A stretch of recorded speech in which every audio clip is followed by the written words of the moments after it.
जननी जन्म सौख्यानां वर्धनी कुल संपदां पदवी पूर्व पुण्यानां लिख्यते जन्म पत्रिका सूर्याय च सोमाय मंगलाय बुधाय च गुरुशुक्र शनिभ्यश्च राघवे केतवे नमः। गजाननं भूतगणादिसेवितं कपित्थजम्बो पलसारपक्षितं उमासुतं सोहविनाशकारणं नमामि विघ्नेश्वर पादपङ्कजं। माता पिता गुरु குலதேவதா துணை கொண்டு உலகெங்கும் வாழக்கூடிய நெக்ஸ்ட்ஜென் நேயர்கள் அனைவருக்கும் வணக்கம். நான் உங்கள் டாக்டர் வி ராஜ்குமார் சிவாச்சாரியார் பேசுகிறேன். தற்பொழுது நாம் பார்க்கக்கூடியது வார ராசி பலன். நம்ம எப்பொழுதுமே நம்மளுடைய சேனலில் வார ராசி பலன் அப்படின்னு சில பலன்களில் நம்ம பார்க்குறோம். இந்த வாரத்தில் எப்படி இருக்கும், எந்த கோவிலுக்கு போனோம், நம்மளுடைய வழிபாடுகள்லாம் எப்படி இருக்கணும் அப்படிங்கிறத நம்ம பார்த்துட்டு இருக்கோம்.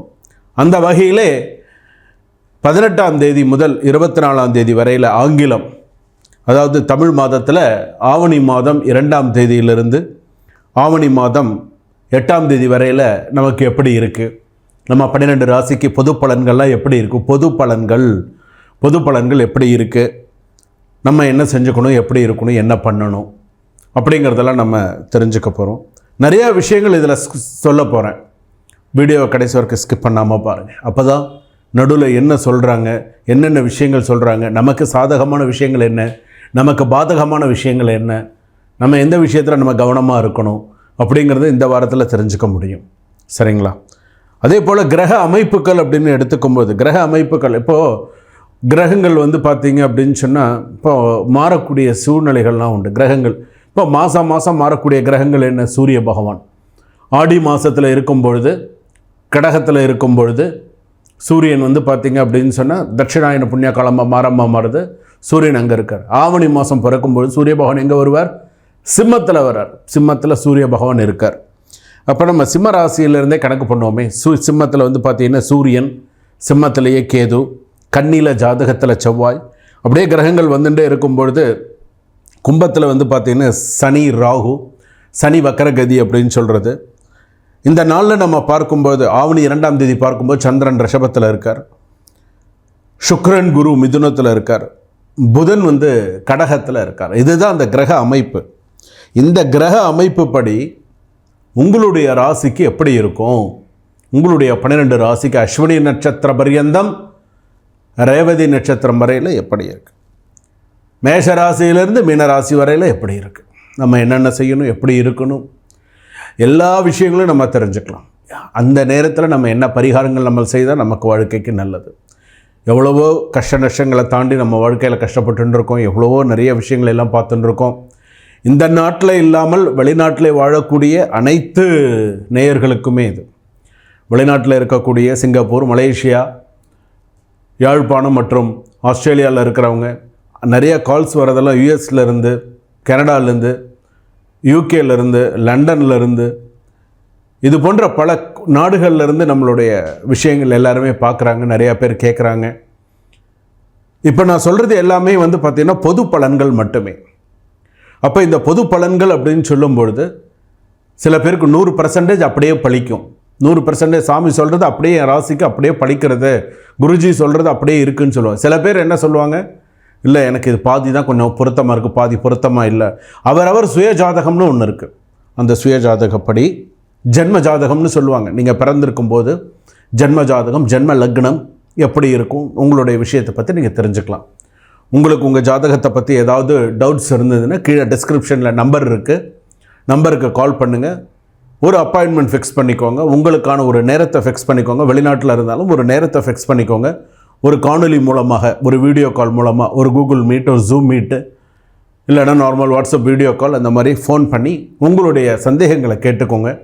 எந்த ஆலயத்துக்கு போகணும், இதுக்கப்புறம் எப்படி இருக்கணும், திருமண வாழ்க்கை, எல்லாத்தையுமே நீங்கள் கேட்டுக்கலாம். சரிங்களா? வாங்க 12 ராசிகளுக்கான பலன்களை தற்பொழுது பார்க்க போகிறோம். மிதுன ராசி நேயர்களே, சோதனைக்கு பிறகு சந்தோஷம் அப்படின்னு சொல்லலாம். அடுத்ததாக உங்களுக்கு முதல் விஷயம், உங்களுடைய ராசிக்கு அப்படின்னு சொல்லும்போது திருமண யோகம், மற்ற நல்ல விஷயங்கள்லாம், பாசிட்டிவான நிறைய நல்ல விஷயங்கள்லாம் இருக்குது. அதுலேயே முதல் விஷயம் நான் சொல்கிறேன், உத்தியோக நியமனம். முதல் விஷயம் உத்தியோக நியமனம், பணி நியமனம், வேலைக்கு சேர்றது, வேலையிலேருந்து இன்னொரு இடத்துல மாறுறது, இந்த மாதிரியான விஷயங்கள்லாம் இருக்கும். பழைய உறவினர்கள், சொந்தக்காரர்கள் இல்லம் தேடி வருவார்கள். கணவன் மனைவி ஒற்றுமை தேவை, ஈகோ இருக்கக்கூடாது. பொதுவாகவே திருவாதிரை நட்சத்திரம் மிதுன ராசியில் ரொம்ப இஷ்யூ இருக்குது, ப்ராப்ளம் இருக்குது. ஸோ கவனமாக இருங்க. அடுத்ததாக எடுத்துட்டோம் அப்படின்னு சொன்னால் உங்களுடைய தொழில், வேலை வாய்ப்பு அப்படின்னு எடுத்துக்கும்போது தொழில் பார்த்திங்கன்னா நிறைய பிரச்சனைகள் இருக்குது. தொழிலில் போட்டி, பொறாமை. தொழில் எடுத்துட்டோன்னா நிம்மதியாக நான் உண்டு, என் தொழில் உண்டு, நிம்மதியாக இருந்தால் கூட என்னால் நிம்மதியாக பண்ண விட மாட்டேங்கிறீங்களேடா அப்படிங்கிற மாதிரி இருக்குது. அதுவும் முக்கியமாக இந்த தொழில் பண்ணுறவங்கள நான் கொஞ்சம் இதுலேயே கொஞ்சம் அதிகமாக பார்த்து கணிச்சதில் இந்த 2 வீலர் மெக்கானிக்லாம் இருக்காங்கல்ல, அவங்களுக்கெல்லாம் நிறைய சிரமங்கள், நிறைய பிரச்சனைகள், சிரமங்கள், சண்டை சச்சரவுகள், ஏதாவது ஒரு பொண்ணு போனால் ஒரு பிரச்சனை இந்த மாதிரி வருது. அவங்க என்ன தான் எஃபர்ட் எடுத்து கஷ்டப்பட்டு வேலை செஞ்சாலும் அவங்களுக்குலாம் அந்த விஷயங்கள் இருக்குது. கடன் அதிகமாக இருக்குது. தொழில் செய்பவர்களுக்கு கடன் அதிகமாக இருக்குது. திருமணம் சில பேருக்கு சீக்கிரமாக கூடி வரத்துக்கான வாய்ப்புகள், திருமணம் கூடி வரும். திருமணம், மறுமணம் இதெல்லாம் சிறப்பாக கூடி வரத்துக்கான வாய்ப்புகள் நல்லா சிறப்பாக இருக்குது.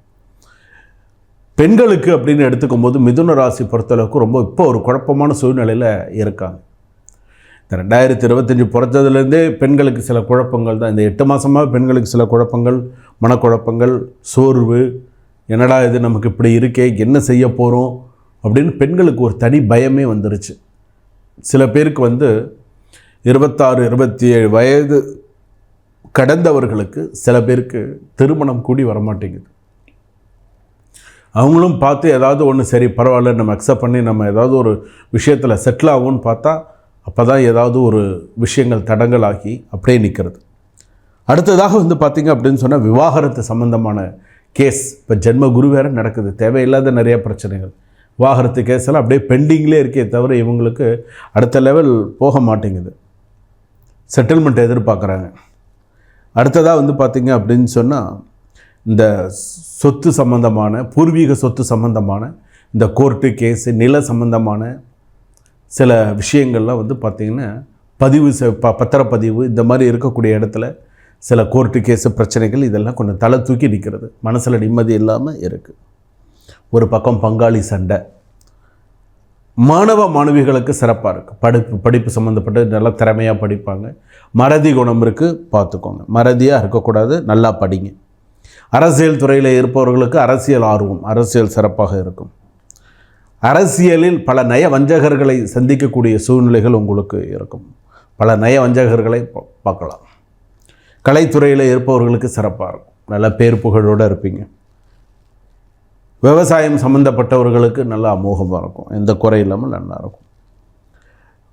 அடுத்ததாக பார்த்திங்க அப்படின்னு சொன்னால் உங்களுடைய சில பேருக்கு பார்த்திங்கன்னா இந்த மிதுன ராசின்னு சொல்லும்போது செய்வனாதி தோஷங்கள், சில கெட்ட விஷயங்கள்லாம் வரும்.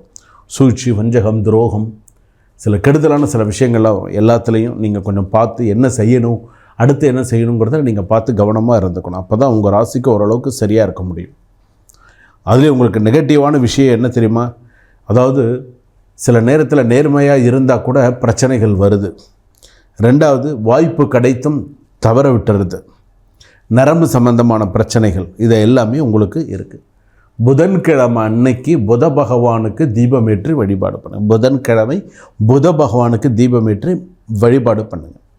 புதிய ஒப்பந்தங்கள் எல்லாம் சைன் பண்ண முடியும். நிறைய நல்ல விஷயங்கள்லாம் நடக்கும். பாசிட்டிவான நிறைய நல்ல விஷயங்கள்லாம் நடக்கும். தேவையில்லாத வீண் வம்பு சண்டைக்கு போகாதீங்க. மிதுன ராசிக்கு தேவையில்லாமல் ஜென்மராமர் வனத்திலேங்கிற மாதிரி தேவையில்லாத பிரச்சனைகள் நீங்களாக சம்மந்தம் இல்லாமல் போய் சில விஷயங்களில் மாட்டிக்கிட்டு முழிக்காதீங்க. கவனமாக இருங்க. இந்த வார ராசி பலனில் கொஞ்சம் எச்சரிக்கையுடன் கவனத்தோடும் இருங்க. உங்களுக்கான அதிகபட்ச பர்சன்டேஜ் எத்தனை பர்சன்டேஜ் உங்களுக்கு நல்லா இருக்குது அப்படின்னு சொன்னால் 72% வரைக்கும் உங்களுக்கு சிறப்பாக இருக்குது. சுபா.